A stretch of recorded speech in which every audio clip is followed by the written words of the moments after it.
Hello, welcome back to Improvement, the show by SC2 Improve. Going to jump straight into the next game. It's going to be Deadmeat.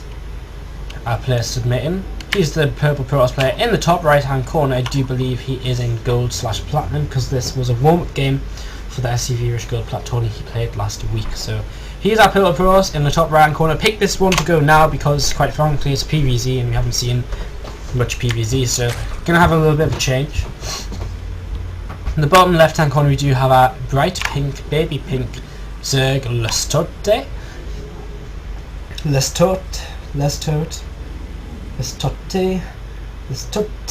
something like that.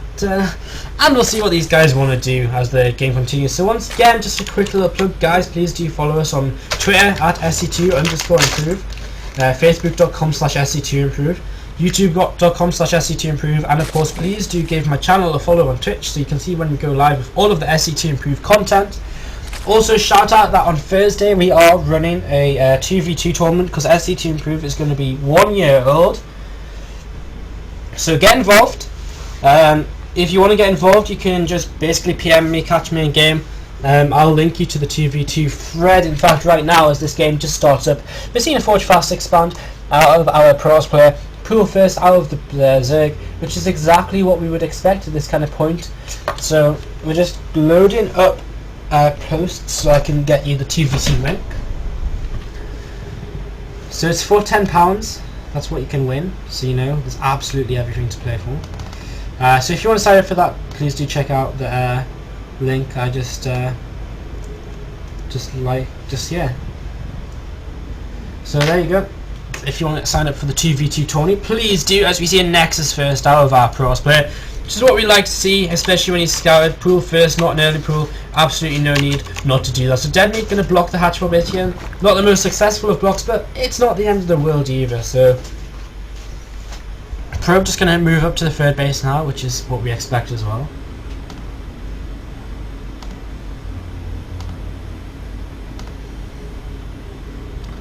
He's just going to sit here for a few moments, so we'll see how it goes, what he's going to use this for. Probably just going to try and block the third base whenever that does try and come up. Back at home, he's got his Forge on the way, got his Gateway on the way as well, just as we expect Cannon to come down now, and then the Cybernex will face soon. A little bit of a gap here.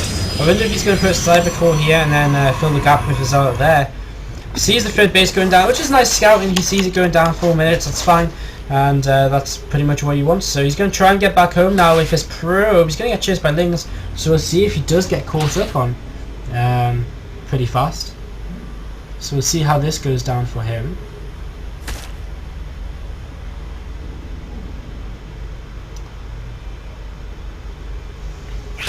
So probe getting chased. Looks like he might just get home. He's going to be pretty close though. He's 3 hits away from death, and the probe, he's now 2 hits away from death. Turns the corner. Is he going to make it? The probe coming in on the home straight. He's going to take one more hit. He's going to take one more hit, and he's got to make it home. And the Lings won that probe. So bad that they actually commit suicide. So probe, he gets away. Takes 2 Lings down for being too greedy, trying to get the kill there. Cybercore coming in is going to plug the gap, so we are just going to have the gap over here in the wall.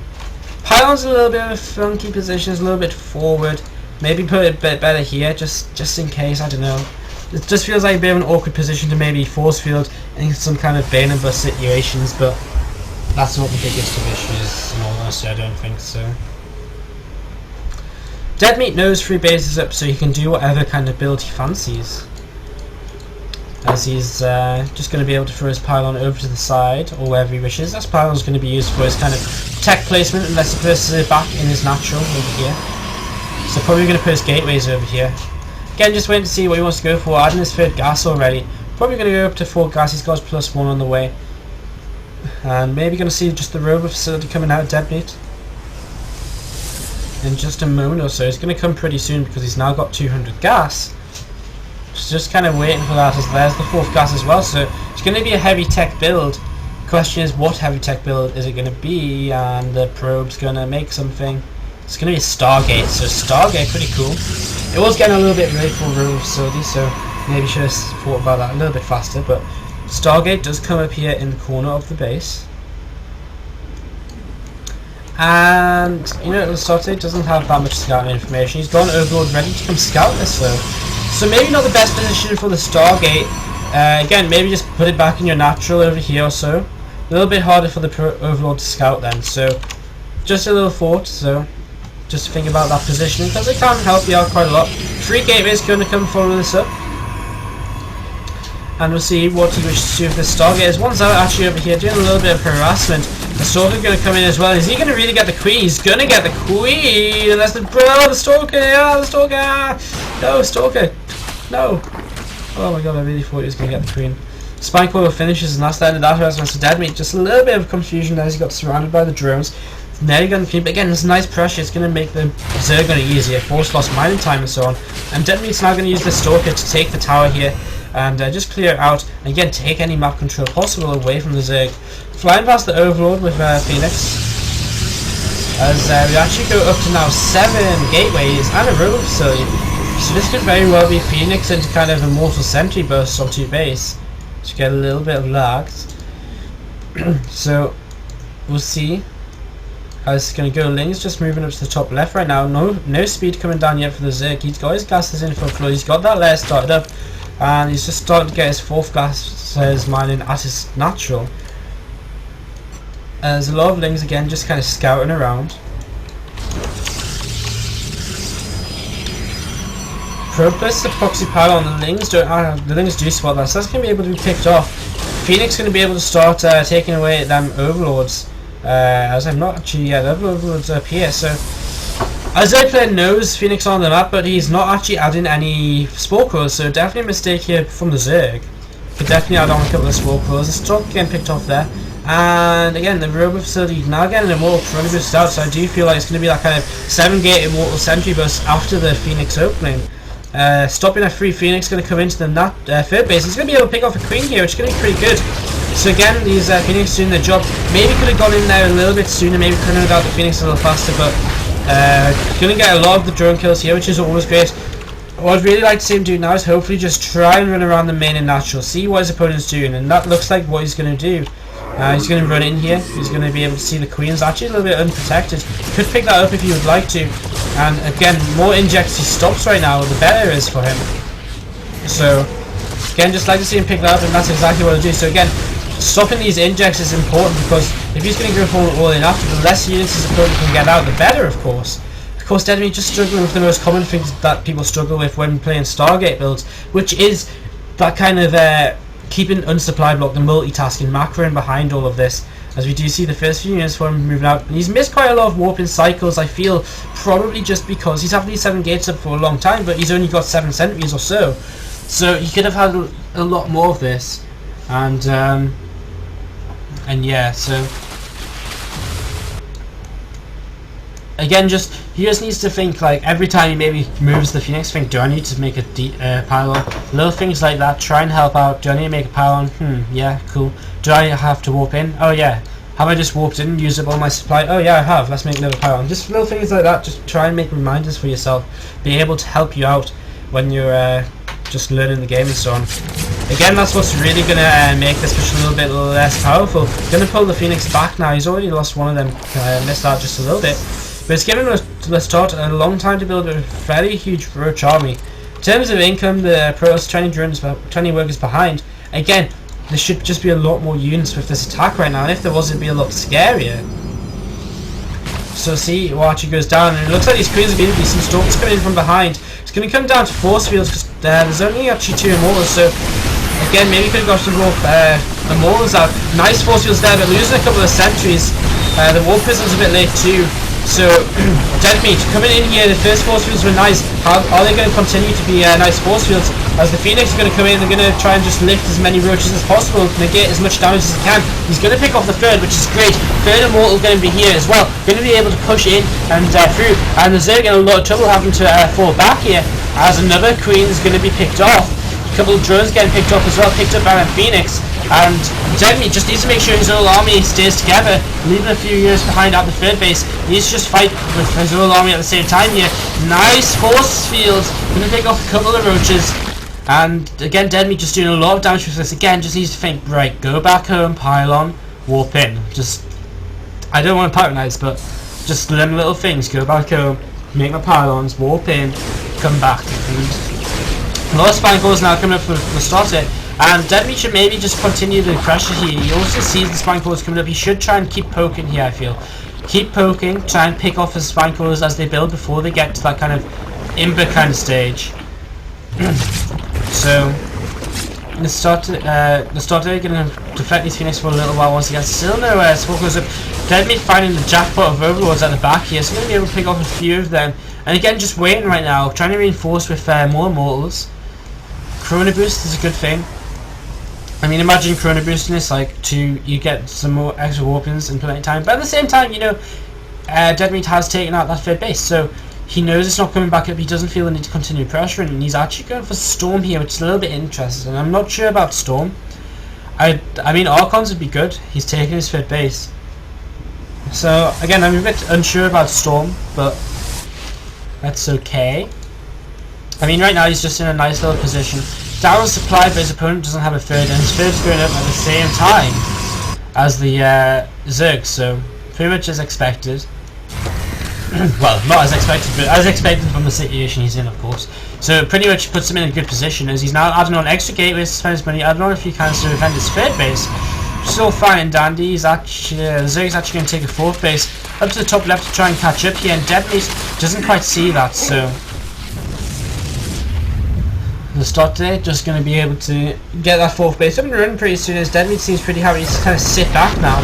Maybe going for some kind of free base, kind of Archon Immortal timing. We're just going to start getting aggressive though. If we look at the income tabs, Deadmeat hasn't started reprobing. He needed to start reprobing a long time ago, and we do actually see a lot of aggression coming into the main base while I talk about rejoining. This War Prison doing a great job. Queen's being lifted here, and Zealot's trying to target down her there. Maybe it would have been better to put the Zealots underneath the Queen, so that when they dropped out, the Zealots could pick them off, and the War Prison will get picked up. The Lair nearly dies, which makes it a nice target for later in the game.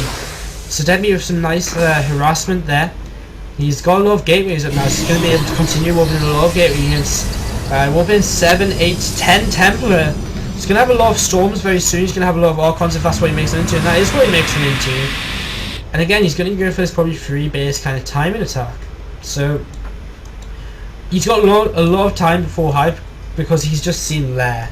He doesn't see an infestation pit, so you can kind of feel for yourself, well, you don't really have that much up, just roaches, so there's not really a need to push right now for Deadmeat. He's got a long time before any kind of hive tech comes out, which is then kind of the real timing at which you should be thinking, well, let's go kill him. So the Spine Crawler wall here is going to hold off pretty well. The Spine Crawler walls at the naturals a little bit lackluster.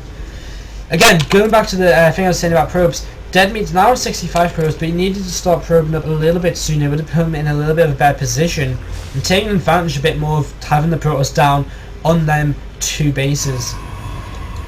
Fourth base could be a nice target right now, so maybe just send a single Zealot out in front of your army, go scout the fourth, see if it's up there. The Phoenix, in fact, see creep there, so that's kind of scouted.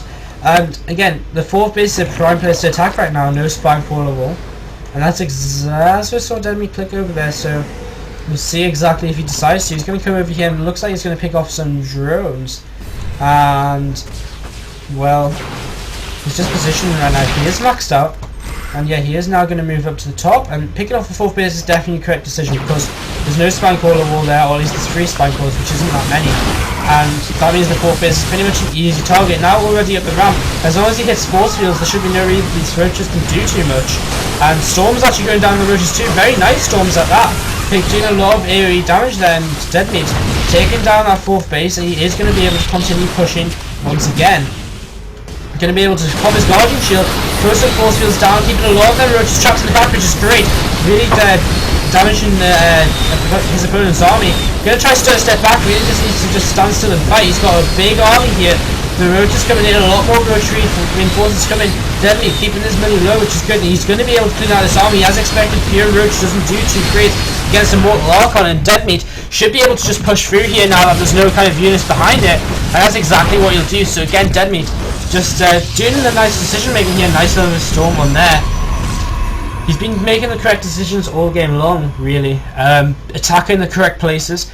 Again, it's just them probes need to probe up a little bit more before taking that third base after the kind of heavy attack. Could have maybe continued pressuring a little bit more, And again, just thinking about pylons and warpins while pressuring with Phoenix and so on. Of course, it is hard to do it with Phoenix, because Phoenix, you have to be really active on the map. So nice to see that if you do learn to use Phoenix and macro behind it, you're going to be in a sick position in terms of skill, because you're going to just have pretty good macro and multitasking in general. As Deadmeat going to take the 4th base now.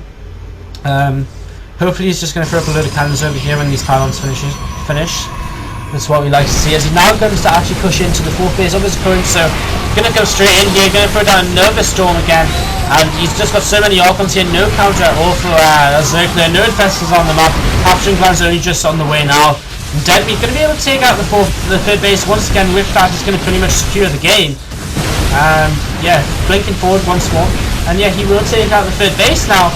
And taking out that 3rd base will mean that he's pretty much got this game secured, unless he somehow commands his army up the ramp. Zealots coming in here, maybe wants to let the Zealots come in front of the army, but throwing the Guardian Shield up, they're just charge in here, and they're just kind of one-shotting the Archons, but you know, they're doing a lot of damage anyway. Blinking back, Zealots come through now, and Deadmeat still has these Immortals alive from early in the game. Keeping them alive so important. 20 and 17 kills, and this other one on 18, so Immortals been so cost efficient all game long. Deadmeat continuing to trade here pretty much perfectly. Another storm is possible. It's not really needed, as Deadmeat, he's going to be able to clean up the rest of the army, break the natural, and he's going to be able to take this game. So Deadmeat going to start your analysis right here. Again, just could have been a bit more aggressive, and you just need to kind of work on macroing while playing Stargate, which is hard. So again, just try and think yourself pylons, and just get in the habit of kind of using the camera hotkey to go like, oh, F1 to my base, pylon, pylon, pylon. Warp in units, go back, play with Phoenix some more, and so on. So just kind of go with that. Zerg does tap out with 3k resources, has a lot of lava here, maybe didn't have that hatch hotkey, no he didn't, so that's a little bit of a mistake by him, but GG, well played. Again, Deadmeat, I think I covered most of the things throughout the cast, kind of just the way that you need to just continue to be aggressive, maybe send a Zealot out ahead to just check for expansions and so on. Picking off the 3rd was great and all that. Your Robo, your Immortals could have been out a bit sooner. Again, that comes with the macro. If you'd gone back home a little bit more often and just chronoed there and made the Immortals a bit faster, you would have hit your timing a lot better. You would have had 3 Immortals out. And also try to move out with the 3 Immortals and the Warp Prism, because the Warp Prism is really, really important in terms of keeping the Immortals alive. So guys, going to take a quick commercial break. We've got still a few more replays to go through. So I hope you're enjoying the show, and we'll be back very, very soon with some more games. So stay tuned, and we'll be back in just a few moments time with a few more games.